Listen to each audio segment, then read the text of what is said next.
আজ থেকে এক্সট্রা করে পটি লাগানোর ঝামেলা শেষ। তো তোমাদেরকে আজকে দেখাই, চলো।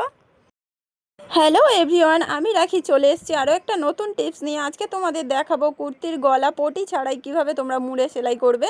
কুর্তিটা কিন্তু কলার দেওয়া ছিল, আমি সেটাকে কেটে করেছি। ফ্রন্টটা হচ্ছে ভি গলা আর ব্যাক পার্ট হচ্ছে বোট নেক হচ্ছে। তো তোমরা দেখো, এই যে দু সাইড সেলাই করে নিয়েছি, ব্যাক পার্ট আর ফ্রন্টের এক সাইড সেলাই করা আছে, আর সেকেন্ড সাইডটা করবো। এই যে পয়েন্টটা রয়েছে, একদিকের সাইডটা যতটা সেলাই করেছি সেই হিসেবে দাগ দিয়ে নিয়েছি পরের দিকটায়। তারপরে দেখো এইটা উল্টো সাইড, এই যে উল্টো সাইড তোমাদেরকে দেখিয়ে দিলাম, আর এইটা হচ্ছে সোজা সাইড।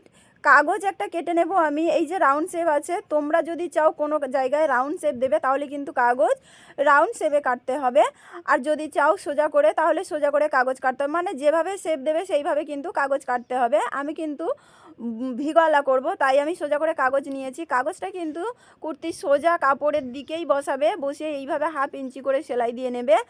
তো তোমরা এইভাবে যদি রাউন্ড শেপ করতে চাও তাহলে কিন্তু সেই রাউন্ড শেপেই সেলাইটা দেবে কাগজ বসিয়ে।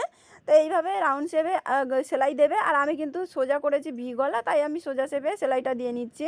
কাপড়টা ভালো করে একসাথে কাগজের সঙ্গে ধরে কিন্তু সেলাইটা দেবে। দেওয়ার পরে দেখো এরকম ছোট ছোট করে কাট দেবে। তোমাদের যাদের রাউন্ড শেপ বা অন্য কোনো শেপ আছে, ধরো পান শেপ বা অন্য কিছু শেপ দেবে, তোমরা কিন্তু এরকম কাটটা অবশ্যই করবে। আমার সোজা শেপ ছিল, না কাটলেও চলতো, কিন্তু তোমরা অবশ্যই কাটটা দেবে। তারপরে দেখো এইভাবে ফোল্ড করবে, দুবার ফোল্ড করবে, ঠিক আছে? তো দুবার ফোল্ড করে এটা কিন্তু অবশ্যই মনে রাখবে যে উল্টো সাইডের যে ফোল্ডটা রয়েছে, তুমি যে সেলাইটা দেবে সেই সেলাইটা যেন সেই ফোল্ডের ওপর থেকে যায়, যেন বাইরে বেরিয়ে না যায়, সেটা কিন্তু অবশ্যই খেয়াল রাখবে। তো এইভাবে ধরে ধরে 1/2 ইঞ্চিতে একটা সেলাই দিয়ে নেবে।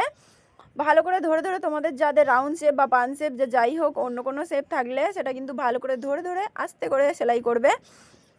দেখো এটা করতে কিন্তু অনেক অল্প সময় লাগে, পটি অ্যাটাচ করতে যতটা সময় লাগে এটা কিন্তু একদমই অত সময় লাগে না, একদম কম সময় হয়ে যায়। দেখো আমার সেলাইটা হয়ে গেছে, আর দেখো এদিকেও একদম কাপড়ের ওপর থেকেই কিন্তু সেলাই হয়েছে। সেলাই করার পরে তোমরা কিন্তু এক্সট্রা যে কাগজটা থাকবে, যেহেতু কাগজ বসিয়ে সেলাই করছে এক্সট্রা তো থাকবেই, তো সেটা কেটে এইভাবে বাদ দিয়ে দেবে। তারপরে দেখো বাদ দেওয়ার পরে আমি তোমাদের একটা জিনিস দেখাই, কত সুন্দরভাবে দেখো কাপড়টার ওপর থেকেই কিন্তু সেলাই হয়েছে, আর সোজা সাইড দেখো কত সুন্দরভাবে বসে গেছে। তোমরাও কিন্তু এইভাবেই সেলাই করে নিতে পারো, কোনো রকম পটি ছাড়াই। কত সুন্দর সেলাই হয়ে যাবে, আর কম সময় লাগবে, একদমই বেশি সময় লাগবে না, অনেকটাই সময় সেভ হবে। তো এইভাবে সেলাই করে নিয়েছি। আমার দেখো কত সুন্দর গলার শেপটা বসেছে, আর কত ভালোভাবে কাজটা হয়েছে দেখো। এইভাবে কাজ করলে কিন্তু কোনো রকম পটির ঝামেলা থাকবে না। পটির অনেক ঝামেলা, কাটতে হয়, জুড়তে হয়, আবার কিন্তু সেটাকে তার উপর থেকে সেলাই দিতে হয়, অনেক ঝামেলা, অনেক সময় লাগে। তো এটা করলে তোমাদের একদমই সময় বেশি লাগবে না, আর খুব সুন্দরভাবে এরকমভাবে বসে যাবে। তো শেখালাম একটা নতুন টিপস। আজকের মতো টাটা, দেখা হচ্ছে পরের ভিডিওতে।